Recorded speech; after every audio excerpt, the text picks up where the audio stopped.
दिनांक 15 मे रोजी संध्याकाळी सुमारे 8:30च्या वेळेस पंचवटी येथील समृद्धी ज्वेलर्स हिरावाडी येथे सशस्त्र दरोडेखोरांनी दरोड्याचा प्रयत्न केला होता।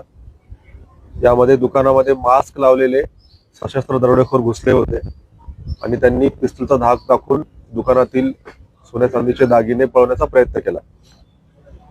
परंतु दुकानातील तेथील जे वर्कर्स होते त्यांनी नेटाने त्यांचा प्रतिकार केल्यामुळे त्यांना कुठलीही मालमत्ता लुटता आली नाही।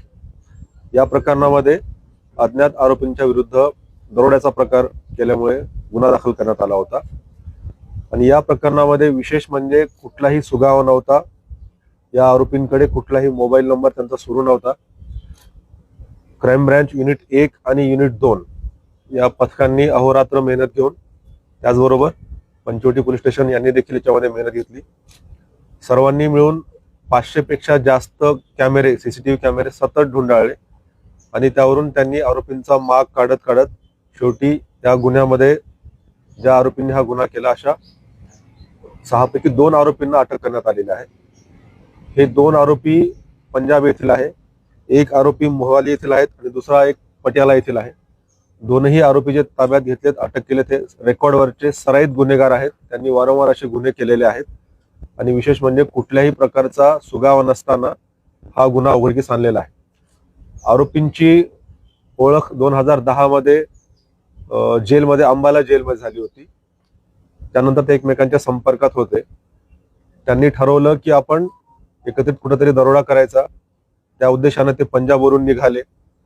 पंजाबवरून निघतानाच त्यांनी त्याच वेळेस त्यांचे मोबाईल बंद केले पोलिसांना लक्षात येऊ नये म्हणून आणि ते सुरुवातीला मुंबईला आले। मुंबईला येऊन त्यांनी परत नाशिक गाठलं। नाशिकला त्यांनी इथल्या ठिकाणांची रेकी केली। त्यांनी रेकी करून हे जे ज्वेलर्सचं दुकान आहे ते रोडवर असल्यामुळे इथून पळून जाणं सोपं आहे असं त्यांच्या लक्षात आलं आणि त्यांनी इथे दरोडा करायचं ठरवलं। त्यांनी नाशिकमध्ये इथे येऊन लॉजमध्ये थांबले। नंतर त्यांनी इथूनच 2 बाईक चोरी केल्या आणि त्या 2 बाईकवर ते त्या दुकानापर्यंत आले होते आणि दुकानामध्ये येऊन त्यांनी दरोड्याचा प्रयत्न केला। रिव्हॉल्वरचा धाक दाखवला। कारागिरांनी वर्कर्सनी प्रतिकार केल्यामुळे त्यांना काही लुटता आलं नाही, त्यामुळे त्यांना आहे त्याच रिकाम्या हाताने त्यांना परत जावं लागलं।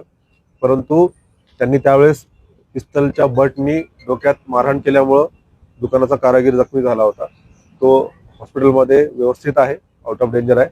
परंतु कुठलाही सुगावा नसताना देखील आरोपींकडे मोबाईल नसताना देखील फक्त तांत्रिक कौशल्य अहोरात्र मेहनत घेऊन 500 पेक्षा जास्त सीसीटीव्ही 2 दिवसामध्ये बघून आरोपींचा माग काढून मुख्य 2 आरोपींना अटक केलेली आहे।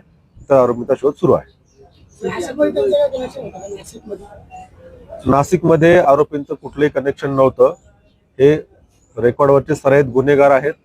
ते रॅन्डमली नाशिकमध्ये आले आणि त्या नाशिकमध्ये येऊन 2 दिवस सतत रेकी केली आणि त्यांनी ठरवलं की कुठल्या ठिकाणी त्यांना दरोडा करणं शक्य आहे। त्यांचं नाशिकमध्ये कुणाशीही काही कनेक्शन नाही।